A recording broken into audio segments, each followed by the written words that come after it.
اب ہم نماز کا طریقہ شروع کرنے لگے ہیں. اس میں نے یہ 7 چیزیں اس لیے لکھ دی تاکہ آپ لوگوں کو ذہن میں رہے. ٹھیک ہے, نماز کی نیت کرنا. ٹھیک ہے, سب سے پہلے نماز کی نیت کرنا یہ مستحب ہے. ٹھیک ہے, زبان سے نیت کی جائے تو بہتر ہے, نہ کی جائے زبان سے تو بھی بہتر ہے. ٹھیک ہے, فی نفسی بعض حضرات نے نیت کو فرض بھی لکھا ہے. ٹھیک ہے, بعض حضرات نے سنت موقدہ بھی لکھا ہے, لیکن بہتر ہے کہ زبان سے نیت کی جائے.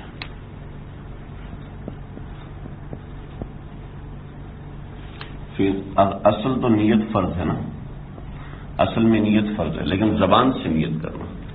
ٹھیک ہے, یہ مستحب ہے کہ میں نماز 2 رکعت نماز ظہر کی نیت کرتا ہوں, پیچھے سے امام صاحب کے منہ میرا کاوی کی طرف ہے, نیت واسطے خدا تعالیٰ کی.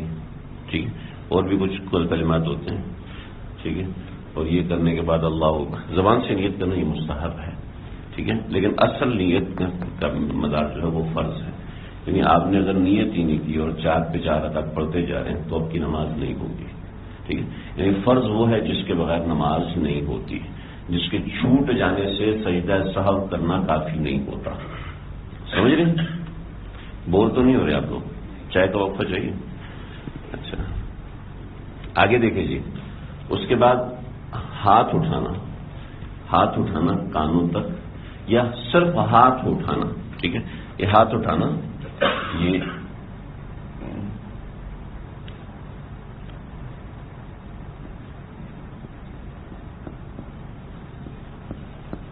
ہاتھ اٹھانا کانوں تک یہ سنت موقدہ ہے, لیکن اس کے ساتھ تکبیر کہنا, اللہ اکبر کہنا یہ فرض ہے. دماغ جام تو نہیں ہو رہا؟ سمجھ رہے, تکبیر کہنا فرض ہے, اللہ اکبر ہی نہیں کہا نماز نہیں ہوگی بھائی. سمجھ رہے, تکبیر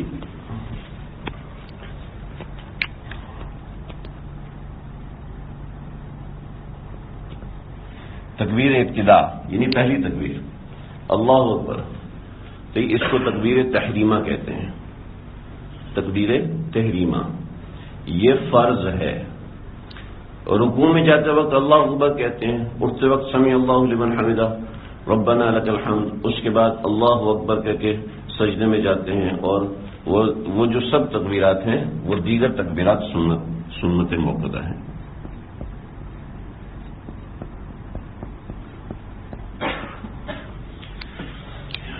ٹھیک ہے جی, سمجھ رہے ہیں؟ اس طرح سمجھ میں آ رہا ہے نا آپ لوگوں کو؟ سمجھ, تو تکبیر ابتدا جو ہے یہ فرض ہے. تکبیر ابتدا یعنی تکبیر تحریمہ. ابتدا میں نے اس لیے لکھا تاکہ ذہن میں رہے, ورنہ ان تکبیرات کو بھی ہم تکبیر تحریمہ سمجھ لیتے ہیں. سمجھ رہے, وہ دیگر ان کی بیگم نے فرمایا کہ آپ نے جلدی آنا ہے. تو امام صاحب کہہ رہے ہیں اب کیا کہ وہ علماء کرام ویسے ہی اپنی بیویوں کے بڑے فرما بردار ہوتے ہیں. تو ایک مولوی صاحب ان کی بیوی نے کہا, مولوی صاحب آج آپ گھر میں جب آئیں گے جب آپ مسجد میں ڈھول بجیں گے, نہیں تو آپ گھر میں نہیں آ سکتے. تو حاضر جناب بالکل کریں گے. جمعے میں لے گی مسجد میں ڈھول, لوگوں ڈھول بجانا حرام ہے, اس طرح بجاؤ تب بھی حرام. ایک مسجد کمیٹی کے صدر صاحب سے انہوں نے طے کیا کسی خاتون سے ملنے کا, وہ بیچاری آئی نہیں. یہ تھے نہر والے پل پہ, تو وہ تو آئی نہیں بیچاری.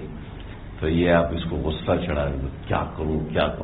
تو مسجد میں گیا, جلدی سے اسپیکر آن کیا, حضرات ایک ضروری اعلان سماعت فرمائیں.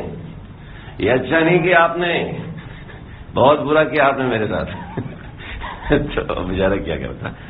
اب امام صاحب بہت جلدی میں, ٹھیک ہے, یا آپ نے کوئی اینٹی الرجی کھائی یا بہت سست ہوئے پڑے ہیں. ٹھیک ہے, دونوں صورتیں ہو سکتی ہیں. تو آپ تھے کسی خیال میں کہ بھی رمضان کے 8 دن کے بعد شادی ہونے والی ہے, اب کیا کروں, وہ سوچ رہے تھے.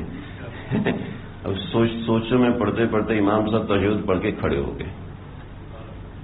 ٹھیک ہے, اب آپ نے کیا کرنا ہے, اب سارا قصور میرا تو نہیں ہے نا, کسی دوسرے کا بھی ہو سکتا. تو اب اس نے تشہد پڑھی تھی آدھی. ٹھیک ہے, تو اب آپ کے ذمہ لازم ہے کہ تشہد پوری کریں. ٹھیک ہے, آپ نے التحیات للہ والصلوات اللہ اکبر، چلو جی امام سب کھڑے ہو گئے. اب مسئلہ یہ ہوا کہ امام سب کو بہت ہی زیادہ جلدی تھی، انہوں نے فاتحہ بھی اڑ کر کے ذرا جلدی پڑھی. اب آپ تشہد پڑھ رہے ہیں تو تشہد پوری کرنا ضروری ہے. اب آپ کھڑے ہوں گے، امام سب رکوع میں چلے گئے تو کھڑے ہو کے قیام کیا، اس کے بعد آپ پیچھے رکوع میں جائیں گے. اتنی دیر میں امام سجدے پہ چلا گیا تو آپ پیچھے پیچھے اپنے عمل اپنے طریقے سے کرتے جائیں گے حتیٰ کہ آپ نماز میں شامل ہو جائیں. سمجھ رہے ہیں؟ یعنی امام کے ساتھ سمجھ میں آ گیا مسئلہ. یعنی بتانے کا مقصد یہ کہ مسئلہ کتنا ضروری ہے کہ درمیان کا تشہد جو ہے یہ واجب ہے اور اس کو ادا کرنا ضروری ہوتا ہے. جماعت کی وقت عام نماز میں تو ویسے ہی آپ نے ادا کرنا ہی کرنا. ٹھیک ہے جی. اور امام صاحب کو کہیں گے آج کے بعد اسپیکر پہ پڑا کرے تشہد، ان پہ اعتماد کیا ہوا اور کیا کرنا. یہ کیسے بتا دیں امام صاحب کو وضو آئی یا نہیں؟ وہ سر پہ ایک بوتل رکھ کے آیا کرے ہر وضو کی بات یہاں سے ٹپکتا رہی. یہ دلیل ہے کہ میں وضو کیتا ہے جی، میں نے کیا کچھ پکی بات. یہ کیسے پتا رہے گا؟ اس کو چھوڑو، وہ امام کا کام، وہ نماز پڑھا رہا ہے اس کو پتا ہے. ٹھیک ہے. یہ کیسے پتا چلے گا ڈرائیور نے ایکسیلیٹر چلایا ہوا ہے؟ ایسی 120 کی اسپیڈ پہ کیوں جا رہی ہے گاڑی؟ وہ ڈرائیور ہے بھائی.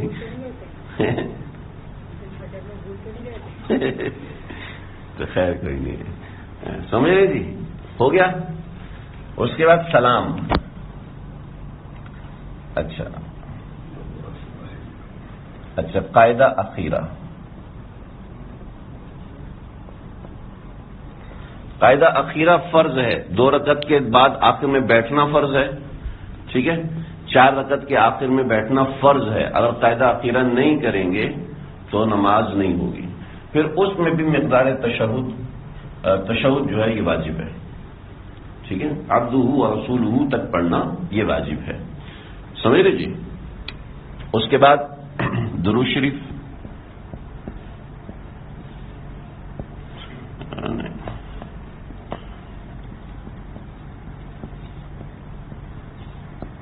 درود شریف پڑھنا اور دعائے معصورہ یہ سنت موقدہ ہے. ٹھیک ہے. درود شریف پڑھنا اور دعائے معصورہ پڑھنا یہ سنت موقدہ ہے. اور درود میں درود ابراہیمی پڑھنا یہ سنت غیر موقدہ ہے. ٹھیک ہے جی.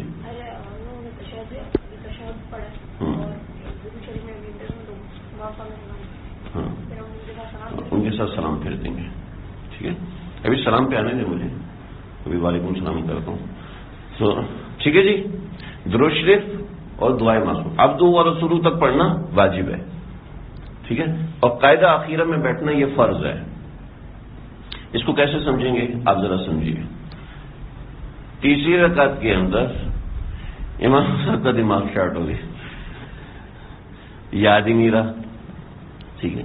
اچھا جی صرف امام صاحب کا دماغ شارٹ نہیں ہوتا. حدیث میں آتا ہے کہ اگر امام بھول رہا ہے تو مجمع کے اندر کوئی جنوبی آدمی ہے جس نے غسل نہیں کیا ہوا تو اس کی وجہ سے بعض مرتبہ امام پر نسیان غالب ہو جاتا ہے. حدیث میں آتا بھی، میں اپنی کوئی تعویل نہیں پیش کر رہا. کہتے ہیں مولوی صاحب بڑے بہانے ہوتے ہیں یار، خود پتہ نہیں کدھر غائب ہوتے ہیں، بہانہ عوام کے اوپر لگا دیتے ہیں. ٹھیک ہے جی. تو اچھا ایک آدمی تیسری رکعت کے بعد ڈائریکٹ کھڑا ہو گیا، چوتھی رکعت کے بعد ڈائریکٹ کھڑا ہو گیا. ٹھیک ہے. چوتھی رکعت کے بعد ڈائریکٹ کھڑا ہو گیا. 5ویں رکعت اس نے پڑھ لی. کہتا یار تو 5ویں پڑھ لی تو 6ٹھی بھی پڑھ لیتا ہوں. تو 6ٹھی پڑھ لی اور 6ٹھی پڑھنے کے بعد وہ بیٹھا، اس نے سلام پھیرا، ساتھ سجدہ سہو کر لیا. تو اس کی 4 رکعت نماز فرض نہیں ہوئے. ٹھیک ہے. 4 رکعت نماز فرض نہیں ہوئے. کیوں نہیں ہوئے؟ جواب اس سامنے لکھا ہوا ہے. قاعدہ اخیرہ نہیں ہوا. 4 رکعت کا قاعدہ اخیرہ نہیں ہوا. سمجھ رہے ہیں؟ 4 رکعت کا، یہ تو 6 رکعت کا قاعدہ اخیر ہے. 4 رکعت کا قاعدہ اخیر نہیں ہوا. سمجھ رہے ہیں؟ ایک اور مسئلہ سمجھ میں آ رہی ہے بات؟ وہ گنجل تو نہیں بنا نا؟ سمجھ میں آ رہا ہے نا؟ آگے دیکھو ایک اور بات بتاتا ہوں. ایک آدمی نے 4 رکعت نماز پڑھی، جیسے اس دن ہم نے ماشاءاللہ عصر مغرب کی 4 رکعت نماز پڑھی تھی. تو اب یہ ہے کہ 4 رکعت نماز پڑھی، تشہد میں بیٹھا اور اس کے بعد کیا دماغ خراب ہو کے کھڑا ہو گیا. ٹھیک ہے, اب اس نے 2 رکعت نماز مزید پڑھی اور پیچھے سے کسی نے کہا اللہ اکبر, دھیان سے مولوی صاحب تمہیں اچھا یاد لگتا ہے کوئی غلطی ہوئی ہے. تو اس نے سجدہ سہو کیا اور 6 رکعت نماز پڑھائی. نماز ہو گئی. کیوں ہو گئی؟ قاعدہ اخیرہ بیٹھ گیا تھا. قاعدہ اخیرہ تو ہو گیا نا, 4 رکعت کا قاعدہ اخیرہ تو ہو گیا نا, 4 رکعت کا قاعدہ, ورنہ اخیرہ تو وہ بھی ہے جو 6 رکعت تک کی ہے اس نے. سمجھ رہے بات؟ سمجھ میں آ گئی؟ یہ 2 میں نے مثالیں دی اور بہت سی مثالیں ہو سکتی ہیں. سمجھ گئے؟ تو قاعدہ اخیرہ یہ ہو گیا اور اس کے بعد سلام. سلام السلام علیکم ورحمۃ اللہ, السلام علیکم کے الفاظ سے سلام پھیرنا یہ واجبات میں سے. ٹھیک ہے, ساتھ ساتھ بات سمجھ میں آ گئی آپ لوگوں کو؟ یاد کرنے کی ضرورت نہیں. 1 2 3 4 5 6 7 8 یہ 8 فرائض ہیں. یاد کرنے کی ضرورت نہیں, 8 فرائض ہیں. بس ان کو سمجھ لیں کہ کیا کس چیز کی حیثیت فرض کی ہے اور کس چیز کی حیثیت واجب کی ہے. ٹھیک ہے, پھر اس میں سنت یہ ہے کہ پہلا سلام اونچی آواز میں پڑھا جائے اور دوسرا آسان سلام آہستہ آواز میں پڑھا جائے. ٹھیک ہے, پہلا سلام تھوڑا طویل ہو, دوسرا سلام تھوڑا سا مختصر ہو. یہ بھی اور بہت سی چیزیں ہیں. تو یہ بنیادی چیزیں جو بنیادی خاکہ ہے وہ میں نے آپ کے سامنے ذکر کر دیا. جی آپ بتائیے.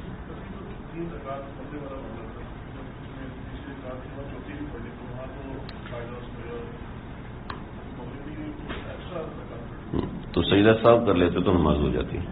سجدہ صاحب نہیں کیا, سارے میدان افطاری میں مشغول تھے. رمضان سے پہلے ہی, رمضان کے اندر ہی ہوا تھا, رمضان سے پہلے ہوا. تو سارے افطاری میں سارے میرے ساتھی ماشاءاللہ مبتلا تھے اس دن. جی ہاں,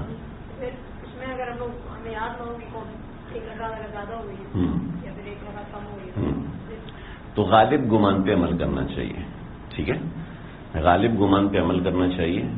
اور غالب گمان 50-50 ہے, کوئی پتہ نہیں چل رہا, تو کم والی پہ عمل کرنا چاہیے. ٹھیک ہے, یعنی یہ شک ہو گیا 3 پڑھی ہیں یا 4 پڑھی ہیں, تو اب سوچے دماغ کے اندر. ایسے نہیں کہ بیٹھ کے سوچنا شروع کر دے, اپنی سورہ فاتحہ پڑھتا رہے, اپنا رکوع اس کے ساتھ سوچتا رہے کہ کتنی ہوئی ہوں گی. نہ سمجھ میں آئے تو غالب گمان کس طرف ہے, نہیں یار 4 ہی ہوئی ہوں گی. ٹھیک ہے, تو ٹھیک ہے, لیکن غالب گمان کچھ بھی نہیں پتہ چل رہا. ٹھیک ہے, تو کم پہ چلے. نہیں 2 اور 3 پہ اشکال ہے تو 2 پہ کرے, 3 اور 4 پہ اشکال ہے تو 3 پہ سمجھے کہ 3 ہوئی ہیں, چوتھی اب میں پڑھوں گا. سمجھ رہے؟ کوئی اور سوال؟ تیسری اور چوتھی رکعت میں سورہ فاتحہ کے بعد پڑھتے ہیں. فرض کے اندر تیسری اور چوتھی رکعت میں قرات نہیں ہے فاتحہ کے بعد. ٹھیک ہے, سنت موقدہ ہے فرض کے اندر فاتحہ, صرف فاتحہ, یہ سنت موقدہ ہے. ٹھیک ہے, اگر فاتحہ نہیں پڑھی تو کیا حکم ہے؟ آخری 2 رکعت میں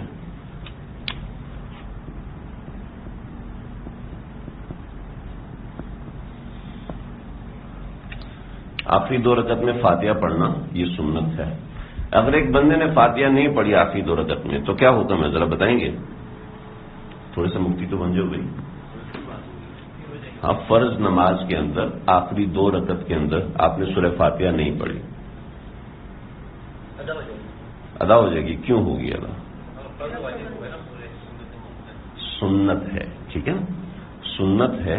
سنت چھوٹ جانے سے نماز ہو جاتی ہے. سمجھے؟ سنت چھوٹ جانے سے نماز ہو جاتی, واجب چھوٹ جانے سے یا فرض چھوٹ جانے سے نماز نہیں ہوتی. آخری 2 رکعت کے اندر جو فاتحہ ہے وہ سنت ہے. سمجھ رہے ہیں؟ ایک طریقہ چلا ہوا ہے, ایک ٹیمپلیٹ چل رہی ہے, قضا نماز آپ ایسے ادا کریں گے, یہ کر کے آخری 2 رکعت کی کے اندر آپ سورہ فاتحہ نہ پڑھیں. ٹھیک ہے, تو یہ مجھے بھی کسی نے بھیجا, تو میں نے کہا اس سے نماز مکروہ ہو جائے گی. کہ جان بوجھ کے آپ سنت چھوڑ رہے ہیں, جان بوجھ کے سنت چھوڑنے سے نماز مکروہ ہو جاتی ہے, مکروہ تنزیہی ہوتی ہے. لیکن کیا مطلب ہے نماز کے اندر آپ سنتیں چھوڑنے کا اہتمام کرنا شروع کرتے ہیں تو مناسب نہیں. ٹھیک ہے, اچھا، ہم ثنا پڑھتے ہیں، ٹھیک ہے، ثنا پڑھتے ہیں، تو یہ ثنا جو ہے یہ بھی مستحب ہے. سبحانک اللہم وبحمدک وتبارک اسمک وتعالی جدک ولا الہ غیرک. ایک انگریز نے مسلمان ہونا چاہ رہی تھی، کوئی خاتون، تو انہوں نے مجھے ای میل کیا کہ میں مسلمان ہونا چاہتی ہوں لیکن مجھے نماز نہیں آتی عربی کے اندر. تو ان کو میں نے جو نماز لکھ کے دی وہ میں نے سورہ فاتحہ سے لکھ کے دی. میں نے کہا آپ یہ اتنی یاد کر لیں ایک ہفتے میں، اتنی دیر تک آپ نماز کے اندر سبحان اللہ سبحان اللہ یہ پڑھتے رہیں تو یہ کوئی اتنی مشکل نہیں ہے. پھر میں نے اس کو کہا کہ آپ کو یاد کرنے کی بھی ضرورت نہیں ہے، آپ اس کو ریکارڈ کہیں سے ریکارڈنگ لے لیں، میں آپ کو ریکارڈنگ بھیج دیتا ہوں، وہ ریکارڈنگ لے لیں، ان کو 10-15 دفعہ سنیں گے یاد ہو جائے گا. ماشاءاللہ ایسی ہوا، ان کو یاد ہو گیا. تو اس میں ذرا بتا ثنا اونچی نہیں ہوتی، اگر ثنا رہ گئی تو نماز مقروء بھی نہیں ہوتی، لیکن یاد کرنی چاہیے ثنا. جلسے میں کوئی دعا منقول نہیں ہے، ٹھیک ہے، جو یہ ہے نا جلسے کے اندر دعا منقول نہیں ہے، البتہ مستحب ہے کہ اس کے اندر استغفار کیا جائے. اللہم اغفر لی وارحمنی، اللہم اغفر لی وارحمنی، اللہم اغفر لی وارحمنی، یہ پڑھ لیا جائے. ٹھیک ہے جی. یہ معصورہ وہ دعا ہوتی ہے، کہاں معصورہ وہ دعا ہے جو قرآن اور حدیث میں آئی ہے. ٹھیک ہے، جیسے کوئی کہے اللہم زوجنی، اللہم زوجنی، اللہ میری شادی کرا دے، اللہ میری شادی تو یہ قرآن و حدیث میں نہیں ہے. ٹھیک ہے، ٹھیک. فرض کے سجدے میں دعا نہیں مانگ سکتے. یہاں تک بات سمجھ میں آ گئی آپ لوگوں کو؟ اچھا، جب آپ امام کے ساتھ نماز پڑھ رہے ہیں تو اس وقت آپ قرأت نہیں کریں گے، اس وقت قرأت آپ سے ساکت ہو جاتی ہے. قراءت الامامی لہو قراءت، آپ نے فرمایا کہ امام کی قرأت تمہاری قرأت ہے. ٹھیک ہے، اب قرأت کے اندر فاتحہ آئے یا قرأت کے اندر سورت آئے، دونوں قرأت کے اندر شامل ہیں. سمجھ رہے جی؟ وَإِذَا قُرِئَ الْقُرْآنُ فَاسْتَمِعُوا لَهُ وَأَنصِتُوا لَعَلَّكُمْ تُرْحَمُونَ. فرض جو ہے وہ قرآن سے ثابت ہوتا ہے. ٹھیک ہے، امام کے پیچھے چپ رہنا فرض ہے. ٹھیک ہے، یعنی قرأت نہ کرنا فرض ہے. وہ قرآن سے وَإِذَا قُرِئَ الْقُرْآنُ فَاسْتَمِعُوا لَهُ، اس کو سنو، کان لگا. وَأَنصِتُوا، اور چپ رہو. ٹھیک ہے، اب ظہر کے اندر تو ہم سن نہیں سکتے تو چپ رہ سکتے ہیں. دو حکم دیے نا، صرف ایک حکم نہیں دیے کہ فسٹ میں اس کو سنو، صرف ایک حکم نہیں دیا بلکہ دو حکم دیے. خاموش رہو، خاموش رہنے کا حکم. یہ جو حضرات کہتے ہیں کہ امام کے پیچھے سورہ فاتحہ پڑھنی چاہیے، بس ایک سوال ہے، ایک سوال. کسی حدیث میں دکھا دیں امام کے پیچھے قرأت کرو، ایک حدیث دیکھیں. لا صلاۃ لمن لم یقرأ بفاتحۃ الکتاب. ٹھیک ہے، لا صلاۃ لمن لم یقرأ، اس کی نماز نہیں جو فاتحہ نہ پڑھے. ٹھیک ہے، اس کی نماز نہیں. یہ اپنے ترجمے لوگوں نے نکالے ہوئے، ورنہ اصل ترجمہ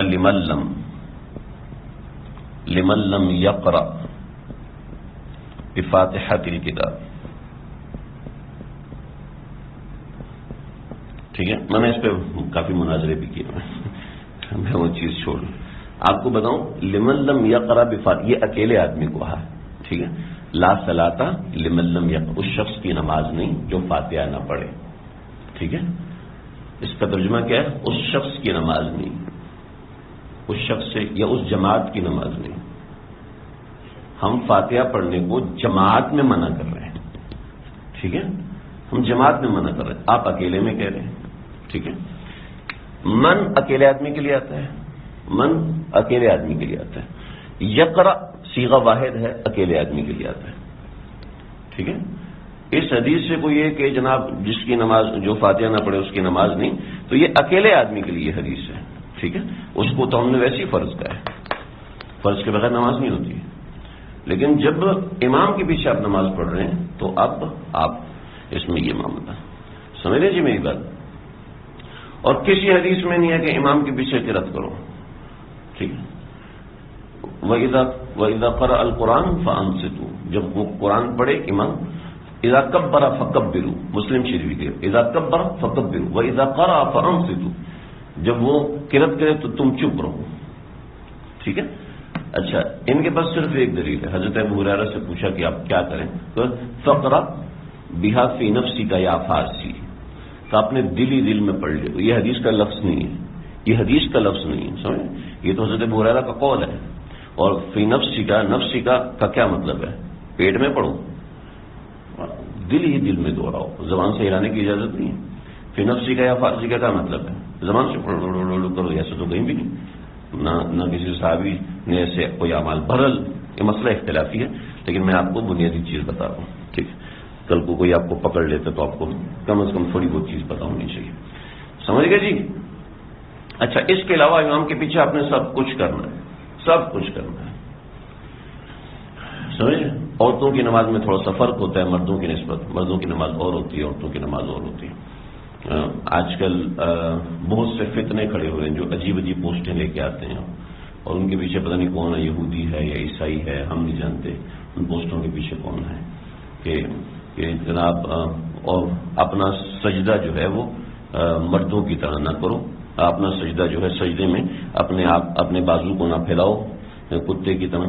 تو یہ تو آپ صلی اللہ علیہ وسلم نے مردوں کو حکم دیا. آپ جو ترجمہ کر رہے ہیں مرد و خواتین کا, وہ مرد و خواتین کا ترجمہ آپ نے کہاں سے نکالا ہے؟ آپ کون ہوتے ہیں حدیث کی تشریح کرنے والے؟ نہ محدثین نے وہ تشریح کی, نہ آپ نے ایسی تشریح کی. میرے پاس, میں ایک جگہ بیٹھا ہوا تھا تو میرے پاس تقریباً رات 1:30 بجے فون آیا. وہ کسی تقریب میں تھے. مجھے حیرت ہوئی, رات 1:30 بجے میں اگر تقریب میں نہ ہوتا تو مجھے میں فون کیوں اٹھاتا رات 1:30 بجے؟ تو اس نے مجھے کہا کہ ہم نے آپ کا فون اسپیکر پہ ڈالا ہوا ہے, آپ ذرا مجھے بتائیں کہ کوئی ایک حدیث بتائیں جس میں مرد اور عورت کی نماز کا فرق ہو. میرے پاس موبائل میں پوری کتاب رکھی ہوئی ہے. ٹھیک ہے, ایک حدیث دکھانے کا مسئلہ نہیں. ٹھیک ہے, مسئلہ یہ ہے کہ آپ حدیث سمجھتے ہی نہیں ہیں. ٹھیک, آپ صرف اس حدیث کو حدیث سمجھتے ہیں جس کو آپ کہتے ہیں, کیونکہ ان لوگوں کو صرف جھگڑا کرنا سکھایا جاتا ہے, ان کو سمجھنا سکھایا نہیں جاتا. میں نے کہا دیکھو یار,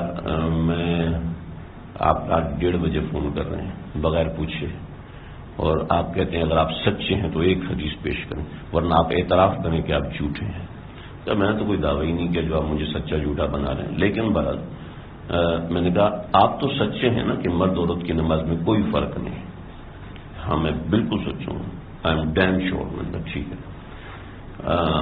آپ نا اپنی اہلیت سے کہیے کہ وہ پگڑی پہن کے نماز پڑھے. اپنی اہلیت سے کہیں وہ پگڑی پہن کے نماز پڑھے. تو آپ بتائیں ذرا, وہ پگڑی پہن کے نماز پڑھے گی, اس کی نماز ہو جائے گی؟ کہتے نہیں وہ تو اس کے بال چھپانا فرض ہے. تو میں نے کہا مرد کو دوپٹہ پہن کے نماز پڑھنا فرض ہے؟ نہیں, مرد تو ٹوپی پہن کے نماز پڑھے گا. میں نے کہا عورت ٹوپی پہن کی کیوں نماز نہیں پڑھے گی؟ کہتا عورت کی نماز میں تو دوپٹہ ضروری ہے. میں نے کہا فرق تو آپ خود بتا رہے ہیں, فرق آپ خود بتا رہے ہیں کہ عورت کی نماز پگڑی پہن کے نہیں ہوگی, یہ تو آپ خود فرق بتا رہے ہیں.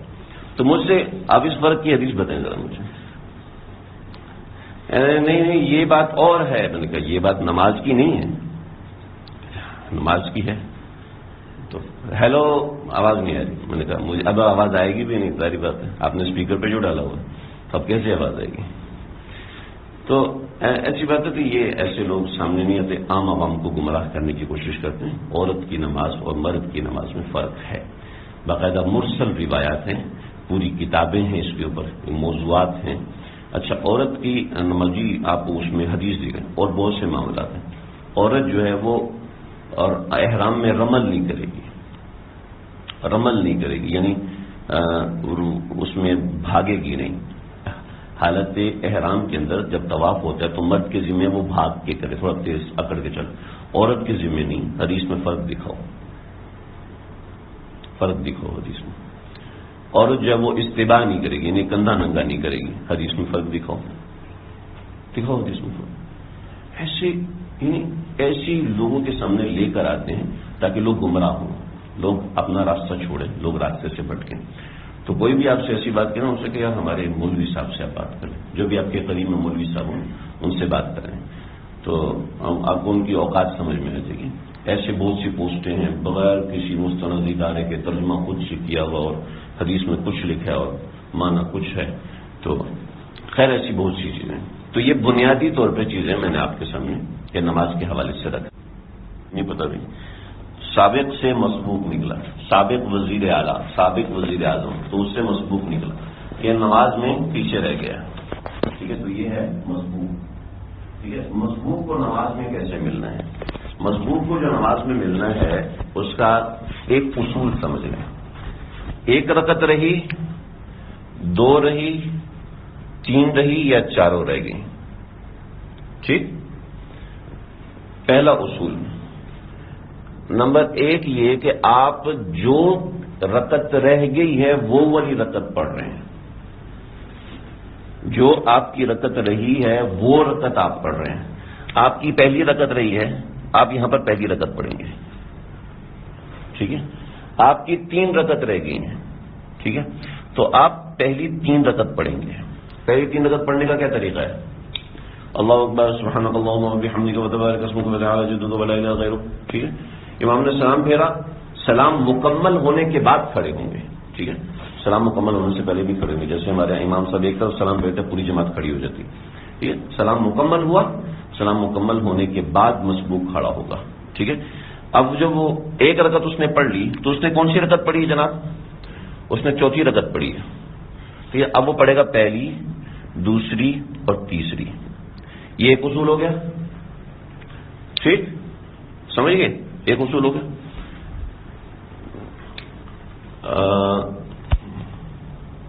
یہ جو چیز ہے اس کو ادا کرنے کے لیے، اس واجب کو ادا کرنے کے لیے، مقدار تشہد اور تشہد میں بیٹھنے کو ادا کرنے کے لیے 2 کا سیٹ بنے گا، 2 کا سیٹ بنے گا، ٹھیک ہے۔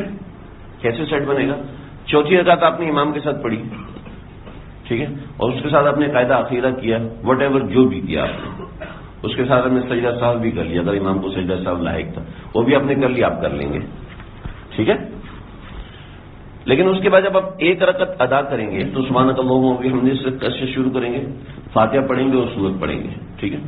اس کے بعد چوتھی اور پہلی رکعت کا سیٹ بنے گا، یعنی آپ ایک رکعت پوری ہونے کے بعد تشہد کریں گے، ٹھیک ہے۔ یہ والا واجب 2 رکعت کے بعد ادا ہوتا ہے، تو 2 رکعت کا سیٹ بن گیا، ٹھیک ہے۔ اس کے بعد کھڑے ہوں گے تیسری رکعت کے لیے، ٹھیک ہے۔ تو آپ کی تیسری رکعت ہے ترتیب کے اعتبار سے، لیکن نماز کے اعتبار سے دوسری رکعت ہے، تو دوسری رکعت میں کیا پڑھتے ہیں؟ سورت پڑھتے ہیں، فاتحہ پڑھتے ہیں، سورت پڑھتے ہیں، ٹھیک ہے۔ آپ فاتحہ پڑھیں گے اور سورت پڑھیں گے، اور پھر اس کے بعد فاتحہ پڑھیں گے، کیونکہ تیسری رکعت میں قرأت نہیں ہوتی، صرف فاتحہ ہوتی ہے، تو قرأت ہوگی، اور اس کے بعد آپ بیٹھ کے سلام پھیر دیں گے، سمجھ گئے؟ 2 اصول۔ پہلا اصول یہ کہ جو آپ رکعت آپ کی چھوٹ گئی ہیں وہ والی رکعت آپ نے پڑھنی، آپ کی پہلی رکعت چھوٹی ہے آپ پہلی رکعت پڑھیں گے، آپ کی دوسری رکعت چھوٹی ہے آپ دوسری رکعت پڑھیں گے، آپ کی تیسری رکعت چھوٹی ہے آپ تیسری رکعت پڑھیں گے، ٹھیک ہے۔ یہ ایک اصول ہے۔ دوسرا اصول یہ ہے کہ 2 رکعت کا سیٹ بنے گا، ٹھیک ہے، 2 رکعت کا سیٹ بنے گا۔ بطور مثال آپ کو ملی ہے تیسری اور چوتھی رکعت، ٹھیک ہے، تیسری اور چوتھی رکعت ملی ہے، ٹھیک، سویا ہوگا محل بھائی، تیسری اور چوتھی رکعت ملی، ٹھیک ہے۔ اب جب آپ کھڑے ہوں گے تو آپ نے یہ آپ نے امام کے ساتھ پڑھ لی، اب آپ نے پہلی اور دوسری رکعت پڑھنی ہے، تو پہلا اصول کیا تھا؟ پہلی اور دوسری رکعت پڑھنی ہے، ٹھیک ہے۔ پہلی رکعت ادا کریں گے سورہ فاتحہ پڑھ کے، اور اس کے بعد دوسری پڑھیں گے، جی، اس کے بعد تشہد نہیں کریں گے۔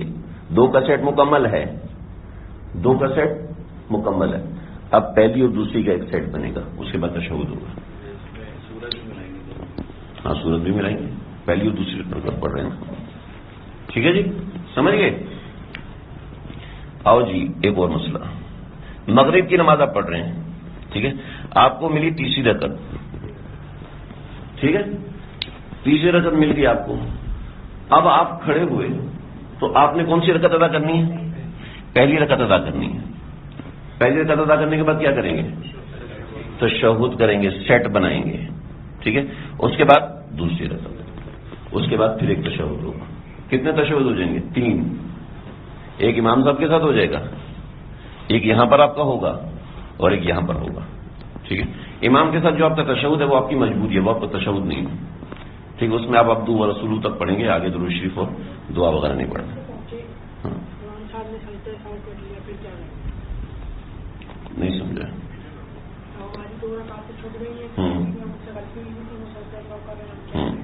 بس آپ اسی وقت نماز میں شامل ہو جائیں گے، جس وقت آپ شامل ہو رہے ہیں امام جو کر رہے ہیں اس کے ساتھ کریں گے، سمجھ؟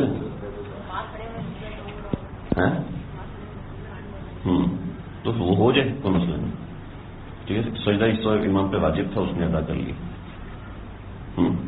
شامل ہو رہے ہیں کیسے کیسا ہوگا؟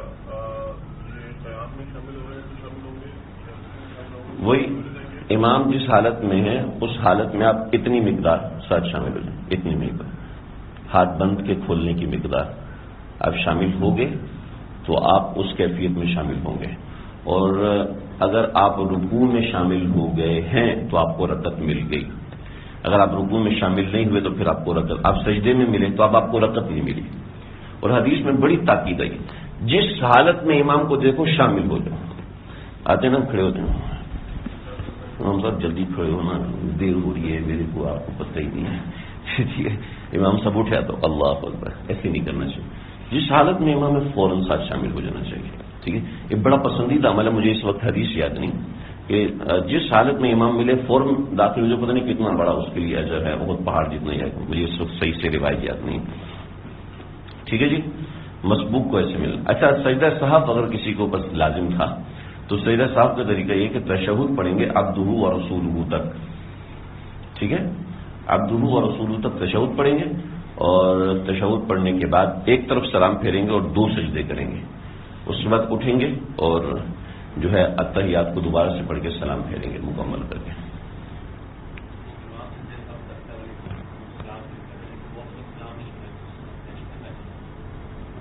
سجدہ صاحب کے لیے مسبوق کو سلام نہیں پھیرنا چاہیے، جس کی ایک رکعت رہ گئی ہے اس کو سلام نہیں پھیرنا چاہیے، بقیہ سب کو نہیں، اس کو سلام پھیرنا چاہیے امام کے ساتھ. امام وہ اصل میں ڈر رہے ہوتے ہیں، امام سے کو کچھ جلدی ہے، جلدی سلام، غلطی سے تو نہیں سلام پھیر، تو اسی پھیر لو، میں نہیں کرتا. امام کی نماز فاسد ہوگی تو بقیہ کی نماز بھی فاسد ہو جاتی ہے. ہاں وہ تو پیچھے ابتدا ہے. ٹھیک ہے جی، یہاں تک بات ہوگی. آج آپ لوگ اعتکاف سے اٹھ رہے ہیں تو مغرب کی اذان ہوتے ہی آپ لوگ مسجد سے باہر جا سکتے ہیں، لیکن کوشش کریں کہ لیلۃ الجائزہ ہے، اس کی عبادت آپ سے چھوٹنے نہ پائے. ٹھیک ہے، ہم کوشش کریں گے عصر کے بعد بیٹھ جائیں گے تو نماز کا ایک پریکٹس والا طریقہ کا پریکٹس سیکشن ہم کر لیں گے. اس کو بھی ایسے ہی رکھ دیں، اس کو مٹانا نہیں، ٹھیک ہے. تو نماز کی جو پریکٹس ہے وہ انشاءاللہ ہم کر لیں گے. مجھے بھی ایسے میں کل ڈھول بجانا پڑے، بس فون آ رہے ہیں. پریکٹس میں ہی میں معلوم کر سکتا ہوں کہ میں آپ نے کیا عام کرنا. ابھی اس کو ایسے ہی رکھ دیں، نماز سے پہلے ادھر کر دیجیے نا. ابھی اس کو دیکھ لیں، جو چیز سمجھ میں نہیں آتی وہ کر لیں.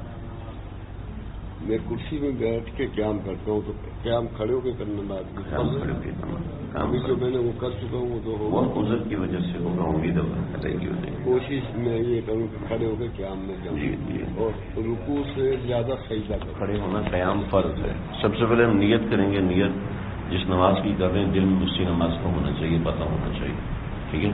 نیت کھڑے کرنے کے بعد کھڑے ہونے کا جو طریقہ ہے وہ یہ ہے کہ آپ کے پاؤں سیدھے ہونے چاہیے، ٹھیک ہے، اور مناسب فاصلہ ہونا چاہیے جسم کے مطابق.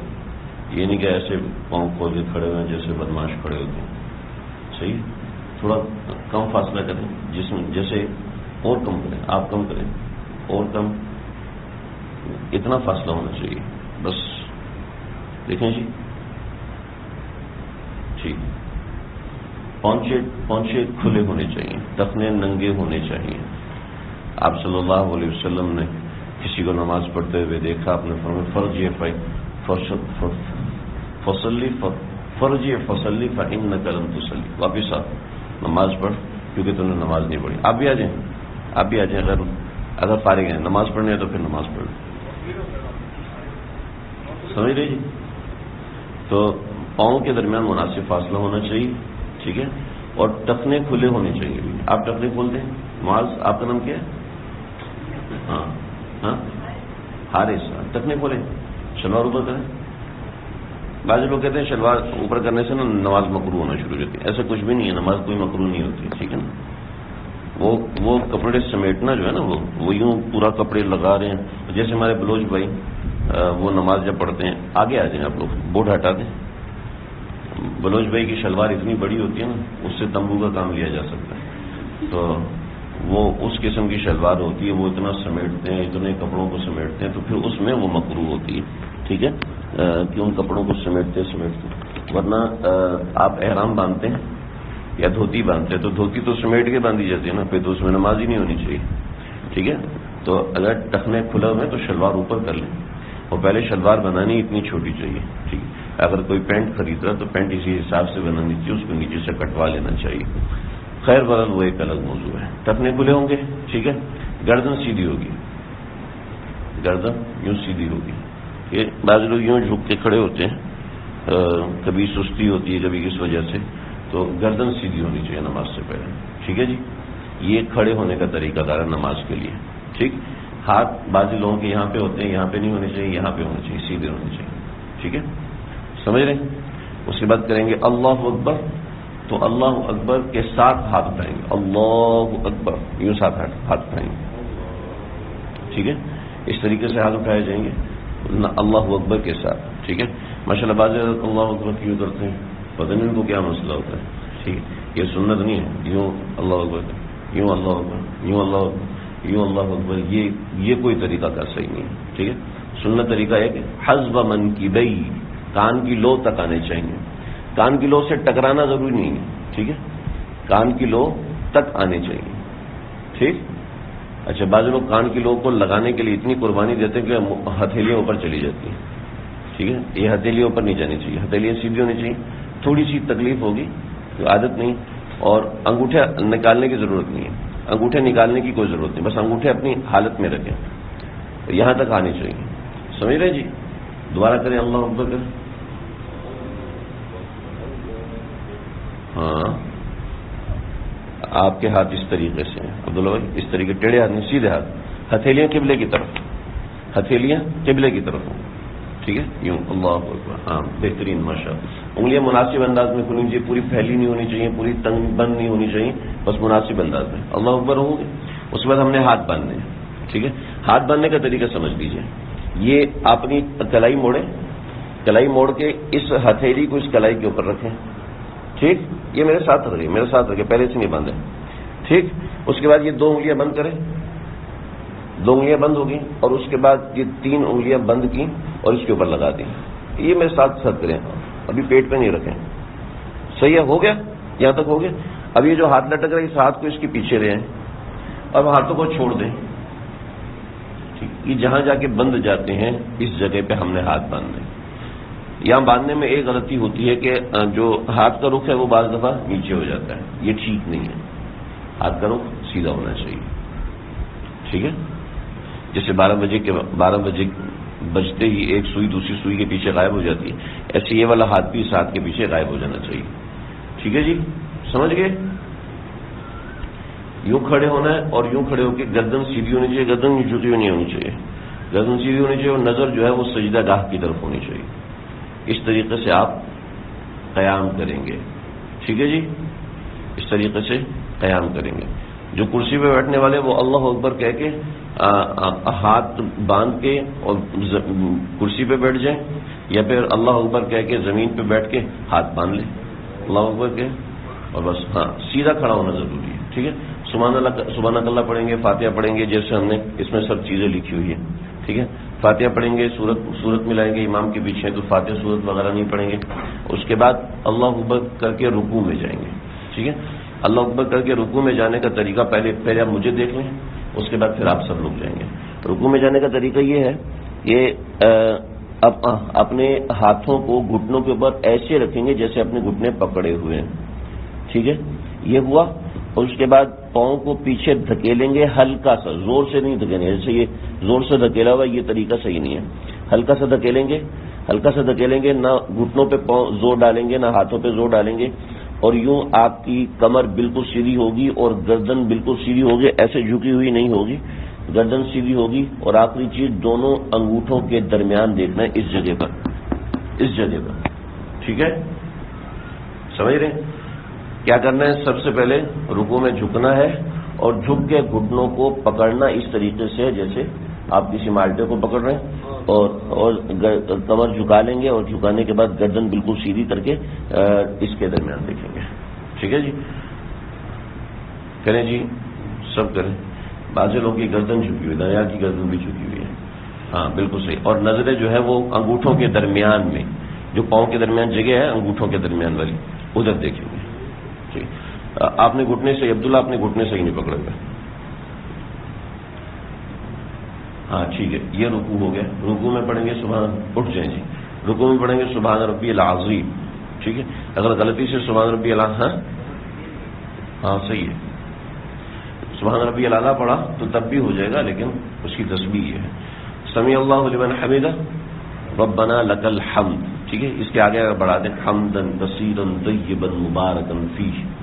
ٹھیک ہے، تو صحابی نے یہ ملایا تھا، آپ نے فرمایا کہ 30 فرشتے آئے ہیں ان کلمات کو لینے کے لیے، تو ان کلمات کی عادت بنا لینی چاہیے. ربنا لک الحمد حمدا کثیرا طیبا مبارکا فیہ. آسان سے، کوئی اتنا مشکل نہیں ہے، 2-4 دفعہ سنیں گے، پڑھیں گے، یاد ہو جائیں گے. حمدا کثیرا طیبا مبارکا فیہ. حمدا کثیرا، ساتھ پڑھ لیں، حمدا کثیرا طیبا مبارکا فیہ. ٹھیک ہے، حمدا کثیرا طیبا مبارکا فیہ. طیب اور مبارک بھائی تمہیں پتہ ہی ہے، ٹھیک ہے، فیہ بھی آتا ہے، حمدا کثیرا بھی ہمیں ویسے آتا ہے، تھوڑا بہت ساتھ جوڑ لیں گے تو مل جائے گا. ٹھیک ہے جی. رکوع سے اٹھے ہم قومے میں آئے. ٹھیک ہے، یہ قومہ ہو گیا. یہ قومہ واجب ہے، میں نے بتایا. اگر یہ قومہ نہیں کریں گے، یعنی کمر سیدھی نہیں کریں گے، تو کیا ہوگا؟ سجدہ صاحب واجب ہو جائے گا، نماز نہیں ہوگی، سجدہ صاحب کرنا پڑے گا. اس کے بعد سجدے میں جانا ہے. ٹھیک ہے، آپ اپنا رکوع کریں گے ہلکا سا جھک کے. ٹھیک ہے، ہاں ہلکا سا جھک کے اس طریقے سے رکوع کریں گے. اس سے زیادہ جھکیں گے سجدے میں. ٹھیک ہے، اگر اتنا زیادہ جھک سکتے تو رکوع میں ہلکا سا جھکیں گے. ٹھیک ہے جی، یہاں تک ہو گیا. اب سجدے میں جائیں گے. رکوع میں جب آپ جائیں گے تو گھٹنوں پہ آپ ہاتھ رکھیں گے، گھٹنوں پہ، اور سجدے میں بھی گھٹنوں پہ ہاتھ رکھیں گے. ہاں ہاں بالکل صحیح جی. اچھا، سجدے میں جائیں گے، آپ نے ٹخنے پھر ڈھک گئے، تھوڑا مضبوط کر کے. ٹھیک ہے جی. آگے دیکھیں بھی، سجدے میں جانے کا جو طریقہ ہے وہ طریقہ کار یہ ہے کہ سب سے پہلے ہمارے گھٹنے لگیں گے. پہلے آپ مجھے دیکھیں گے، پھر میں آپ کو ساتھ کروں گا. سب سے پہلے ہمارے گھٹنے لگیں گے. ٹھیک ہے، کمر سیدھی رہے گی. اس کے بعد کمر ٹیڑھی کر کے ہم ہاتھ لگائیں گے. ٹھیک ہے، اور اس کے بعد ہاتھوں کے درمیان میں ناک لگائیں گے اور پھر پیشانی لگائیں گے. ٹھیک ہے جی، سمجھ میں آ گیا. سجدہ کریں گے، سب سے پہلے گھٹنے لگائیں گے. ٹھیک ہے، گھٹنے لگائیں. دوبارہ واپس آئیں. دیکھیں، آتے وقت یوں ٹیڑھا نہیں ہونا. ٹھیک ہے، یوں ٹیڑھا نہیں ہونا. آتے وقت سیدھی، پہلے کمر سیدھی نیچے جائے گی. ٹھیک ہے، یوں. ہاں بالکل صحیح، بالکل صحیح. اب اس کے بعد ہاتھ اٹھائیں اور اس جگہ رکھیں جہاں ہم نے سجدہ کرنا ہے. ٹھیک ہے، اس جگہ رکھیں. اب ہاتھوں کی انگلیاں بند ہوں گی بالکل، اور ہتھیلیاں زمین پہ لگی ہوں گی. ابھی سجدہ نہ کریں. ابھی ہاتھوں کی انگلی تو ہے، یہ سمجھیں، ہاتھوں کی انگلیاں بند ہوں. ٹھیک ہے، ہاتھوں کی انگلیاں بند اور زمین کے ساتھ لگی ہوئی، ایسے ہوا میں اٹھی ہوئی نہ ہو. ٹھیک ہے، اور اس کے بعد ناک لگائیں گے اور پھر پیشانی. ٹھیک ہے، اپنی کونیاں اپنے پاس رکھیں لیکن ہوا میں اٹھا کے رکھیں. ٹھیک ہے، کونیاں زمین پہ چپکی ہوئی نہیں ہونی چاہیے. ٹھیک ہے، کونیاں زمین پہ چپکی ہوئی نہ ہو. حاشی صاحب اپنے ہو سجدہ کریں. آپ کا سر، عبداللہ بھائی آپ کا سر آگے ہاتھوں کے درمیان ہونا چاہیے. بھائی آپ کا بھی عبداللہ سے آگے، آپ کا بھی ہاتھ یا تو ہاتھ بڑھا لیں یا سر پیچھے کر لیں، یا تو ہاتھ آگے کر لیں یا سر پیچھے کر لیں. عبداللہ آپ کا سر ابھی بھی آگے ہے، اور آپ کی انگلیاں جو ہے ٹخنے، یہ کونیاں زمین سے لگی ہوئی ہیں. اٹھائیں، اوپر اٹھائیں. ابھی آپ کے ہاتھ آگے چلے، پیچھے چلے گئے، سر آگے چلا گیا. ٹھیک ہے، یہ آپ نے جس نے بلو کپڑے پہنے ہوئے ہیں بھیا، آپ کا بھی سر آگے اور ہاتھ پیچھے. ہاتھ آگے کر لیں اور آگے، اور ماشاء اللہ. آپ سر ماس بھائی آپ کا بھی ہاتھ آگے. ہونے والے بھائی آپ کا بھی ہاتھ پیچھے، ہاتھ آگے کریں. ہاں اور انگوٹھے ہاتھ کے ساتھ ملائیں، انگوٹھے کھلے ہوئے نہیں ہونے چاہیے، انگوٹھے ہاتھ کے ساتھ ملائیں یوں، ٹھیک ہے؟ اب دانیال کی انگلیاں کھلی ہوئی ہیں، ٹھیک ہے؟ چلے جی اٹھ جائیں، ہاں بس آپ ایسے کریں گے، بالکل بہترین۔